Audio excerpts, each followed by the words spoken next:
Hello friends, আবার চলে আসলাম নতুন এক ভিডিও নিয়ে। আজকে বানাবো হলো ডিম, কিন্তু ডিমটা একটু অন্যভাবে বানাবো। ডিমের আগে মামলেট করে নেব। ডিম আমি দুটো নিয়েছিলাম সেদিন, তো দুটো ডিম দিয়ে 6টা বানিয়েছি, ছোট ছোট পিস করেছি। করার পরে আমি কড়াই বসিয়ে দিয়েছি, কড়াইয়ে সরষের তেল দিয়ে দেবো। তেলটাও গরম হয়ে গেছে।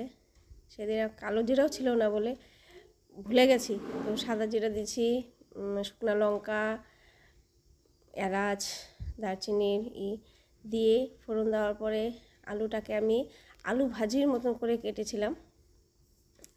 তো এই সুন্দরভাবে একটাই, তারপরে কুচি কুচি করে দুটা পেঁয়াজ নিয়েছিলাম। তা আলুর সাথে ওটাকে একসাথে আমি করবো, ফ্রাই করব। একটু হালকা হালকা কালার নিয়ে আসবো, একটু লবণ আর হলুদ দিব ওটাতে, দিয়ে নিয়ে ওটাতে কালার আসার পর্যন্ত, মানে লালটা লালটা একটা কালার আসা, মানে ক্রিস্পি একটা কালার আসার পর্যন্ত করা নিয়ে, তারপর ওখানে দিব হলো কিছুটা মশলা দেব হলো টমেটো কুচি করে নিয়ে আমি পেস্ট করেছিলাম, আদা আর লঙ্কা।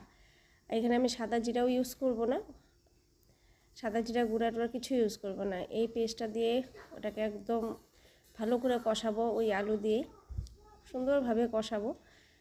আর রসুন দিয়েছিলাম 1-2 রোয়া, তো দেওয়ার পরে ওটাকে সুন্দরভাবে কষায় নিয়ে ওটাতে আমি জল দিয়ে দেব।